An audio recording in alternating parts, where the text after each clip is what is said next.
이제 취임 한 달 됐다고 말씀을 드렸잖아요. 그런데 자국 내 평가는 나쁘지 않은 수준? 글쎄요, 저 53% 수치를 어떻게 해석을 해야 될지 좀 봐야 될 것 같은데, 일단은 그 이제 취임 초기에 그 긍정평가 국민들한테 얼마나 나오는지 그런 조사가 보통 이뤄지잖아요. 미국에서도 지금 한 건데, 1기 때 트럼프가 그 취임 초기에 44%, 그러니까 지금 같은 기간 봤을 때 44%였는데, 이번에 조사한 결과 53% 긍정 평가가 나왔다는 겁니다. 어떤 부분을 잘했냐 그랬더니 정책 이행을 말한 대로 좀 잘하고 있다라는 평가가 70%였던 건데요. 뭐 카리스마 있고 이거 잘하고 있고 뭐 힘주고 있고 이런 에너지 넘치고 이런 평가들, 주관식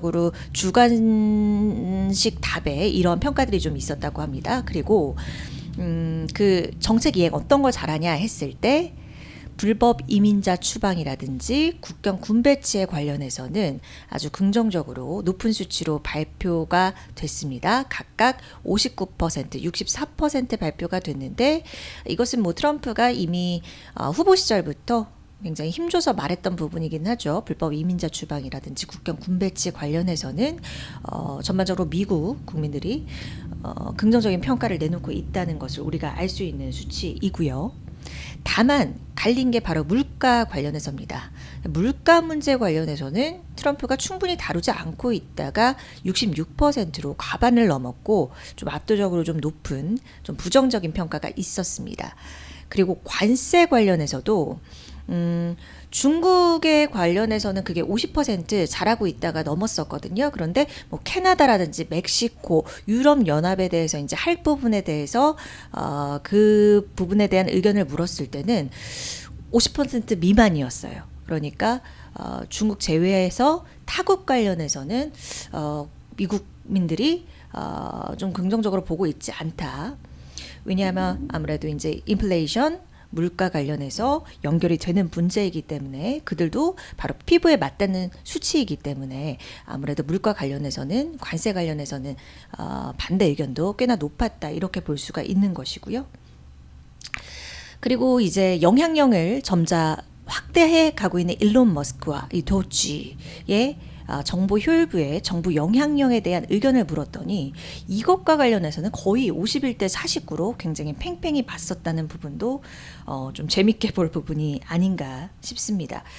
이 53%의 수치가요, 제가 좀 조사를 해봤더니 바이든 때는 취임 초기 57%였어요. 그러니까 그때보다도 지금 낮은 수치이고, 오바마 때는 66%, 그리고 조지 부시 이때는 59%, 그러니까 역대 대통령보다는 낮고, 본인의 이전 행정부, 이전 1기 때의 시기보다는 긍정평가가 높아진 수치다, 이렇게 평가됐다.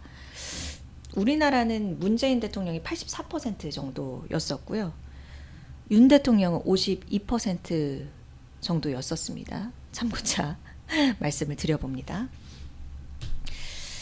자, 오늘 M7으로 제가 넘어가 보도록 하겠습니다. 아마 저희가 이렇게 동영상 잘라서 올리는 시점에는 아마 관세 부분이라든지 이 내용은 많이 보도가 됐을 것 같아서 제가 그 앞서서 트럼프 긍정평가, 취임 초기 평가 부분이 어떻게 나오고 있는지에 대해서 말씀을 드린 거고요. 자, 오늘 M7 테슬라 화재부터 시작을 해보도록 하겠습니다. 네, 지금 많은 분들 함께 해주고 계시는데요. 반갑습니다, 여러분. 이 시간에 꾸준히 이렇게 출석해 주시는 분들이 계셔서 제가 힘내서 오전 라방도 할 수 있는 것 같아요. 뭐 저 방송 자체도 너무 즐겁게 하고 있지만 더 즐거움이 가중되고 있습니다. 여러분들의 그 숫자를 보면요. 여러분 앞으로도 함께 해주시고, 자, 본격적으로 들어가 보도록 할게요. 오늘 M7 테슬라 화재를 다각도로 이렇게 잡아봤습니다. 그 주말 새에 좀 나온 소식인데, 이게 지금 그 화재 사진을 옆에서 보고 계시는 겁니다. 사진을 올려드렸고요. 그 독일에서 테슬라 차량의 화재가 2건이 발생했는데, 이게 뭐 자연적으로 이렇게 발화된 게 아니라 방화로 추정이 된다고 해요. 그 얼마 전에 제가 이 시간에 소개를 해드렸던 것 같은데, 유럽 내부에서 그 테슬라 일론 머스크에 대한 이미지가 부정적인 그런 평가가 높아지고 있다.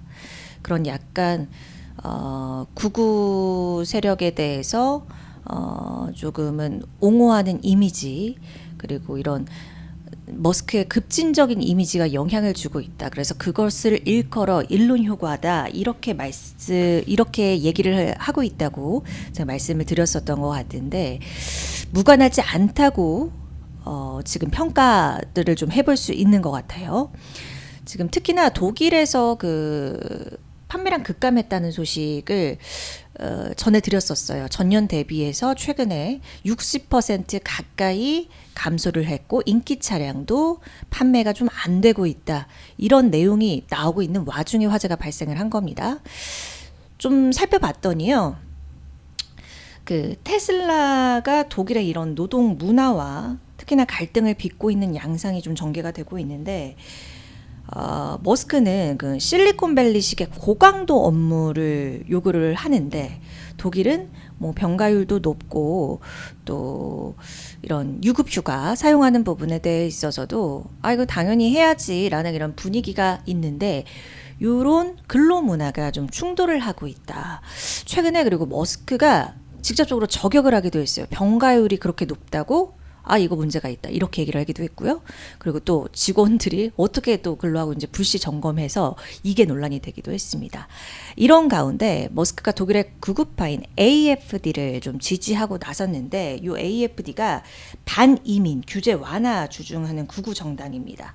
그래서 이러한 정치적인 행보가 머스크에 대한 부정적인 영향, 거기에 또 테슬라의 이미지까지 좀 부정적으로 영향을 미친 것이 전반적으로 이러한 판매량 급감에도 영향을 주고 있고, 또 이런 최근에 발생한 화재에도 방화로 추정이 되면서 무관하지 않다, 이렇게 좀 볼 수가 있는 겁니다. 지금 테슬라 주가 제가 지난주 좀 살펴보니까요, 지난주 한 주 동안에는 10% 넘게 내렸고요. 한 달 동안은 8% 하락하면서 최근 들어서 이 하락의 기미가 엿보이고 있습니다.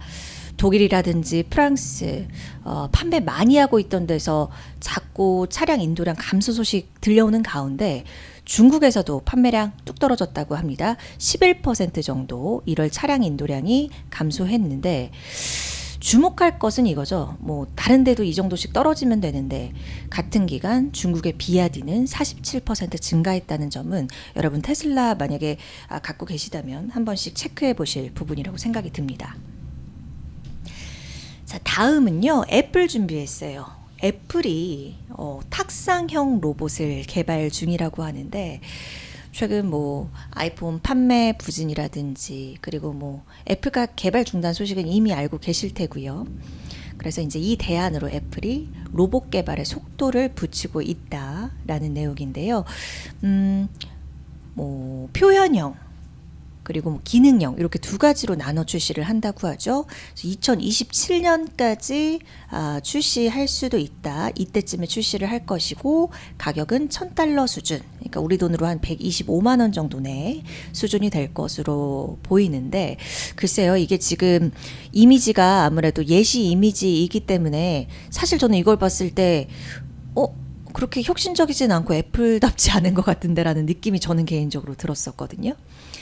뭐 아직까지 뭐 2년 3년 정도 남은 것이니까요. 사실 저거는 우리 예전에 중고등학교 때 공부할 때 그 스탠드 켜놓고 있는 스탠드 그런 느낌이어서, 어떻게 좀 진짜 이렇게 기능을 하는 것을 보면 어떻게 좀 발전을 할지 좀 기대가 되는 부분인 거고, 최근에 또 우리 레인보우 로보틱스가 연일 막 신고가를 썼었기 때문에 오늘장 또 같이 연관해서 로봇 관련주들도 한번 살펴보시는 게 중요할 것 같습니다. 뭐 이게 로봇 섹터에 그렇게 크게 막 영향을 미칠 요소는 아니기는 한데요. 뭐 최근에 레인보우 로보틱스의 연일 강세 행진도 그렇고, 여러분께서 좀 함께 살펴보시면 좋을 이슈인 것 같아서 준비를 해드렸습니다. 그리고 3년 만에 보급형 모델 이번 주에 내놓을 것으로 보여요. 그리고 애플 인텔리전스 지원 예상이 되고, 일부 디자인 변경도 있다고 하는데, 제가 여러 커뮤니티들 뭐 애플 좋아하시는 분들 있는데 좀 서치해 보니까 좀 긍정적으로 평가를 하고 있는 것으로 보입니다. 자, 그리고 오늘 M7 마지막 페이지입니다. 저커버그가 백악관 방문해서 이 기술 리더십 관련해서 논의를 했다고 하는데요. 트럼프를 만났는지는 확실하지 않습니다. 그런데 트럼프랑 저커버그가 원래 사이가 좀 안 좋았었는데 대선 전으로 급 화해 무드가 펼쳐지고 있는 형국이죠. 그리고 이미 1월에 실적 발표할 때 저커버그가 말하길 올해가 정부와 관계를 재정립할 아주 중요한 시기다. 그러면서 우리의 선도기업들과 이런 우리 선도기업들의 가치와 이익을 수호하려는 미국 행정부를 갖게 됐다라고 하면서 약간 우호의 제스처를 점차 표현을 하고 있다는 점 눈에 띕니다. 그리고 요 알파고의 아버지 허사비스, 데미스 허사비스, 그러니까 구글 딥마인드 CEO거든요. 최근에 파리의 그 자사 행사가 있었는데 딥시크가 다소 좀 과장이 됐다. 뭐 과학적으로 진보한 부분은 없었다. 이렇게 선긋는 좀 발언을 했습니다. 이 사람이 뭐 하는 사람이냐면요. 그때 2016년에 정말 세기의 대결 이세돌과 알파고 그때 이제 대전할 때 이 알파고 개발자거든요. 지난해 노벨 화학상을 받기도 했었고요.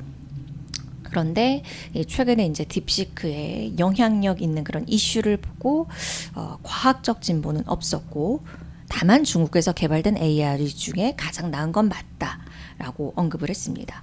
5년 내에 AI가 인간보다 우수해질 것이다 이런 발언을 하기도 했는데요.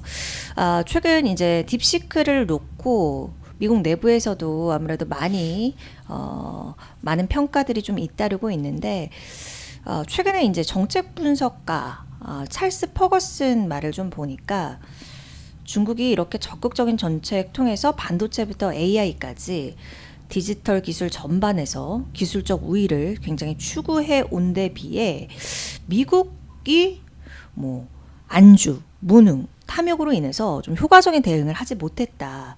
그렇기 때문에 이런 중국의 부상에 대응하려면 정부 역량을 좀 AI R&D 부분 강화하고 기술 인프라 현대화하고 아무래도 뭐 국방이라든지 이런 부분에 있어서 보안을 신경 쓸 수밖에 없지만 개방성과 이러한 보안 사이에서 실용적인 균형점을 찾아야 한다. 미국 정부도 그런 방식으로 가야 한다라는 평가가 있어서 이 부분까지 내용 전달 드리도록 하겠습니다.